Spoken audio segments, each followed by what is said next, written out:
Alexa, introduce yourself. I'm Alexa and I'm designed around your voice. You can ask me to play music, answer questions, get the weather and sports scores, create to-do lists, and much more.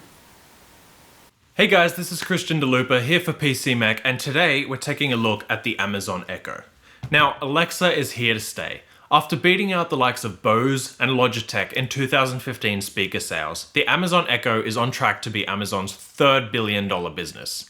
But is the Echo worth the price tag? We took a look at the device to find out. Before we give you our verdict, let's look at what's in the box. Okay, here we are with the Echo.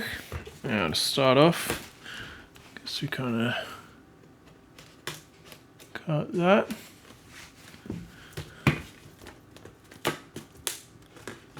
Another one. There it is.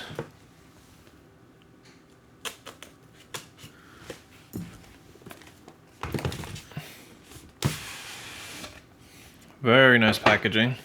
Seems very premium. Looks like you have to rip along here as well.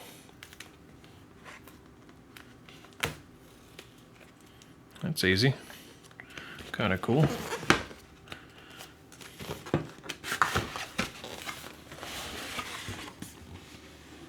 Ta-da! It's got a nice tab to help you get it out. Obviously that's the Echo itself. Some kind of quick start instructions. Nice. And here, I assume, yes, a power cable.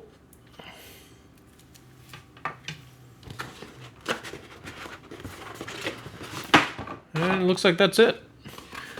Not much there, but that's all you really need, right? Power, Echo, instructions, and some very nice packaging. Now, when it comes to audio quality, Amazon recently added Spotify integration for Echo, which works pretty seamlessly as long as you're a premium Spotify user. You can also say things like, Alexa, read my Audible book, or Alexa, read my Kindle book, to enjoy audiobooks through Alexa.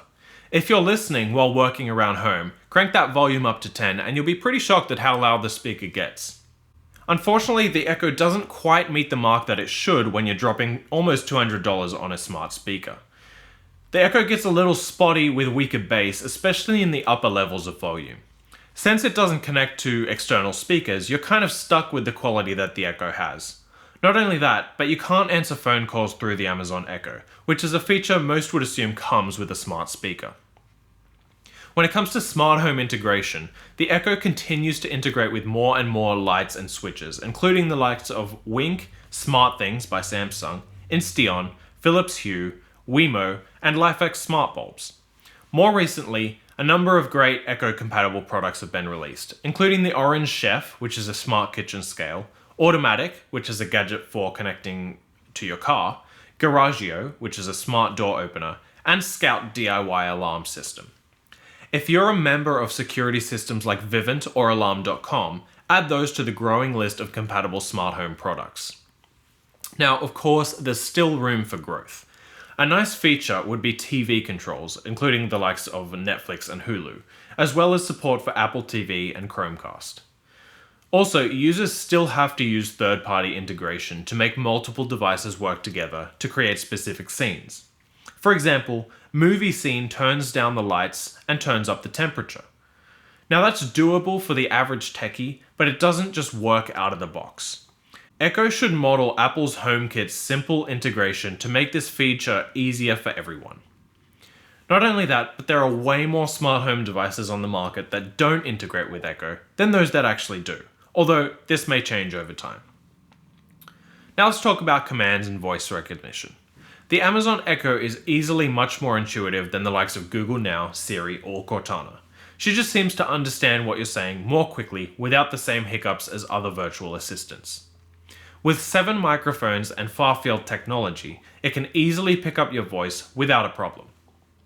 While the Amazon Echo is definitely smart, it's not quite a genius like the robots you see in the movies. You still have to give one command at a time, which is frustrating for those of us who would love to say things like, Alexa, dim the lights and start playing rock music. Plus, there are plenty of times that you repeat yourself or shout commands at a confused Alexa. When it comes to hardware, the Echo is built to hear you from any direction, with 7 noise-cancelling microphones on all sides. It's also built out with speakers, both a woofer and a tweeter, as well as Bluetooth 4, 4GB of storage, and 256 megabytes of RAM. Unfortunately, the Amazon Echo has to always be plugged in, rendering it immovable without a reboot. Seriously, this has to be one of its biggest flaws. A smart Bluetooth speaker that's absolutely stationary? Am I supposed to buy one for each room? When it comes to software, Alexa is actually pretty smart. She can learn to recognize voice patterns to understand you better over time. The Echo is also based in the cloud, so it's always updating and improving. Amazon has consistently updated the software with significant improvements based on user feedback. Unfortunately, the Amazon Echo is definitely missing some of the basics, as pointed out by a number of Reddit users on the subreddit for the Amazon Echo. A few missing basic features include the ability to read text messages, recurring alarms and multiple alarms set at once, and alarms that play music. Now, if you're looking to dabble in smart home automation and have $180 lying around, which is the current price for the Echo, the Amazon Echo is absolutely worth it. Echo is improving constantly with new features, like the ability to order Domino's Pizza or an Uber ride. These updates outweigh any hardware flaws, especially since there's nothing quite like the Echo on the market. Grab yourself a couple of smart lights or Wemo switches, and you'll feel pretty cool controlling your home through voice commands. Of course, you could also buy a cheaper version of the Echo, like the Echo Dot or Echo on Tap, or wait for Google's competitor to be released later this year. Thanks again for watching. Again, my name is Christian Looper here for PCMech, and we'll see you next time.